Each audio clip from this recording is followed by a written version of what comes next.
des danseuses vêtues de costumes colorés exécutent des mouvements gracieux devant des décors numériques représentant la Chine, tandis qu'en arrière-plan se dessine un message ambigu. Depuis 2006, la compagnie sino-américaine Shen Yun, actuellement en tournée en France, diffuse à l'échelle mondiale, à travers ses spectacles grandioses, des critiques virulentes envers Pékin et des idées conservatrices. Athéisme et évolution, théorie néfaste. Le poison du Parti communiste chinois est un cancer.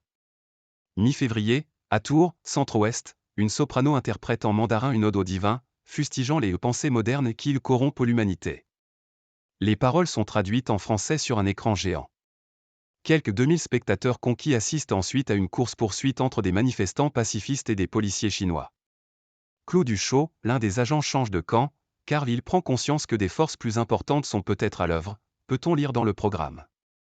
Les manifestants dépeints dans le spectacle, qui depuis des mois fait l'objet d'une forte campagne de promotion en ligne ou sur les panneaux publicitaires des grandes villes françaises, sont des membres du Falun Gong même si les affiches ne le précisent pas.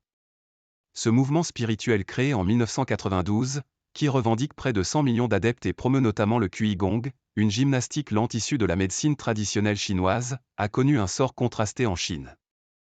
D'abord soutenu par Pékin, qui voyait en lui un moyen d'entretenir la santé de la population à moindre coût, il a fini par être qualifié de secte maléfique par le régime chinois lorsqu'il a voulu se développer hors de la tutelle du Parti communiste, dépassé par son succès. La Chine l'a interdit en juillet 1999, quelques mois après que 10 000 de ses membres eurent encerclé sans violence mais pendant près de 13 heures le siège du gouvernement pour réclamer la libération de plusieurs adeptes. Cette manifestation, la plus importante à Pékin depuis l'écrasement de celle de Tiananmen en 1989, avait complètement pris de court les autorités chinoises. Depuis lors, des dizaines de milliers de pratiquants de Falun Gong ont été détenus arbitrairement et nombre d'entre eux ont été torturés, pointe l'ONG Amnesty International. Prélèvement d'organes.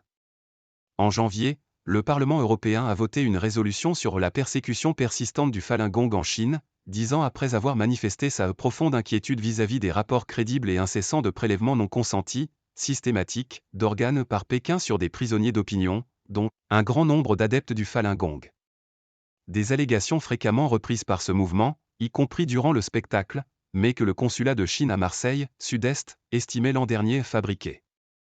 Falun Gong, un cancer de la société civilisée moderne, cherche à renverser le gouvernement chinois, assurait encore le consulat chinois, invitant le public méridional français à rester à l'écart de l'outil politique qu'est Shen Yun. En 2008, l'ambassade de Chine en Suède avait fait pression sur la ville de Stockholm pour interdire le spectacle, en vain, avait raconté la municipalité à l'AFP.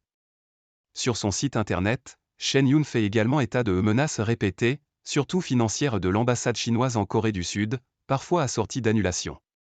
Créé en 2006 à New York par un groupe d'artistes chinois, Shen Yun visait à l'origine à faire renaître 5000 ans de culture traditionnelle chinoise que Pékin est presque parvenu à détruire, selon la compagnie, qui se dit indépendante et à but non lucratif.